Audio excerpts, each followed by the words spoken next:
Сегодня свой профессиональный праздник отмечают энергетики, работники промышленности, охватывающие выработку передач и сбыт потребителям электрической и тепловой энергии.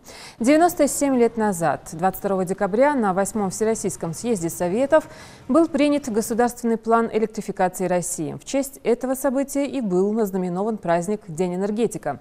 Неустанным трудом этих людей создается одно из самых необходимых благ – тепло и свет, которые обеспечивают комфорт в домах, школах, больницах, везде.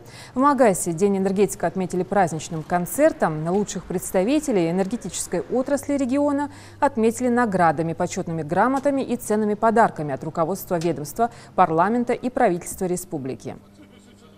Хочу всех поздравить, конечно, своих работников. Особенно хочу поздравить людей, которые напрямую соприкасаются с напряжением. Это подстанционная служба, это релейная служба. Это служба высоковольтных линий, по ремонту высоковольтных линий. Люди, это диспетчерская служба, которые независимо от погодных условий, независимо от того, что день это или ночь, несут службу.